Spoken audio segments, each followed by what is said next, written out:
চলো, মেঘলা আকাশ ছিল, অল্প বিস্তর বৃষ্টিও হচ্ছিল। আর তার মধ্যে যেরকমটা বিকেলবেলার দিকে দোকান খুলতে যাওয়ার ব্যাপার থাকে, তো সেরকমই দোকান খুলতে চলে গেছিলাম। আর দোকানে গিয়ে আজকের বেশ কিছু কাজ ছিল। অনেক কটা দাদা আর কি বেশ কটা অ্যাকোরিয়াম দোকান থেকে রেডি করিয়ে নিয়ে যাবে, তো সেরকম বলে রেখেছিল। তো সেই রকমই আমিও চলে এসেছি। আর এই যে অ্যাকোরিয়ামগুলোতে যেগুলোতে রেডি করছি আমি, তো এইটা একটা দাদা নিয়ে যাবে। তো দাদা এসে দোকানে দাঁড়িয়ে রয়েছে, আর দাদার সামনেই আর কি দাঁড়িয়ে থেকে তৈরি করে দিচ্ছি আমি অ্যাকোরিয়ামটা। তো এই অ্যাকোরিয়ামটার যে সাইজটা ছিল, এটা একটা 1.5 ফিটের অ্যাকোরিয়াম, মোল্ডেড অ্যাকোরিয়াম। এগুলো 5 পিসের সেট অবস্থায় আসে। তো ওই রকমই আর কি আস্তে আস্তে মস দিয়ে বনসাই উড বসিয়ে একটা আইল্যান্ড টাইপের একটা স্কেপ মতন করে দিচ্ছি। সামনের দিকটা স্যান্ড, আর এগুলো সবই মোটামুটি লোটেক ট্যাঙ্ক সেট আপের ওপরেই সব কিছু হচ্ছে। আর এই অ্যাকোরিয়ামটা তো দেখতেই পাচ্ছেন টোটাল কমপ্লিট হয়েই গেছে একদম। এছাড়াও আরও অনেক কটা অ্যাকোরিয়াম আজকে তৈরি করে এখান থেকে ডেলিভারি দেওয়ারও ব্যাপার রয়েছে। তো সেরকমই আর কি এই অ্যাকোরিয়ামটা প্রথমেই তৈরি করলাম এসে। আর একটা বনসাই বসিয়ে একদম সিম্পলের মধ্যে অল্প কিছু অ্যানোভিয়াস বনসাইটার ওপরে মস লাগিয়ে দিয়েছি সুন্দর করে। সামনের দিকটা স্যান্ডের বেস দিয়েছি, পেছন দিকটা সয়েল রয়েছে, সয়েলের মধ্যেও রয়েছে একদম লোটেকের ওপর কিছু প্ল্যান্টস। ব্যাস, এবার মোটামুটি ট্যাঙ্কটা তো পুরো কমপ্লিট হয়ে গেছে। ওপর থেকে আনবার সেলো র্যাপটা লাগিয়ে দিচ্ছে, কারণ সেলো র্যাপটা লাগিয়ে দিচ্ছি হচ্ছে এই অ্যাকোরিয়ামটায় জল ঢালা হবে কালকের।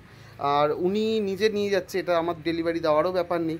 তো উনি নিয়ে যাচ্ছে, তো ওই জন্যই আমি সুন্দর করে সেলো র্যাপগুলোকেও মেরে, সেলো র্যাপটা ভালো করে মারা থাকলে এয়ারটা ভালো ঢোকে না ভেতরটায়, তো গাছগুলোও শোকায় না। আর যেহেতু কালকের জল ঢালা হবে, তো অনেকটা সময়ের ব্যাপার।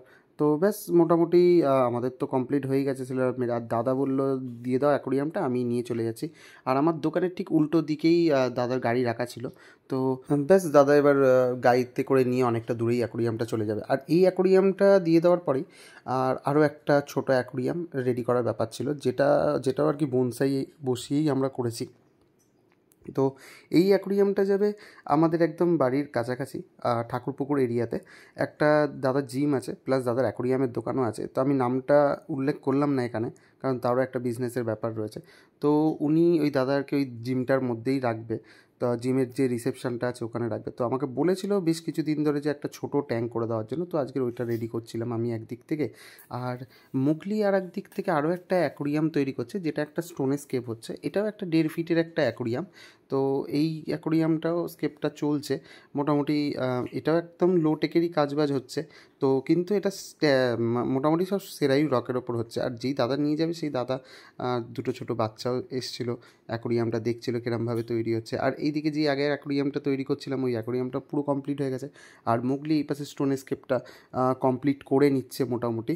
আর এখানে একদম সিম্পল গাছ লাগিয়েছি আমরা, যেমন কিছু এইচএম লাগিয়েছি, পোগোস্টোমন অক্টোপাস লাগিয়েছি, তারপরে হাইড্রোকোটাইল ট্রাইপাডিটা লাগিয়েছি।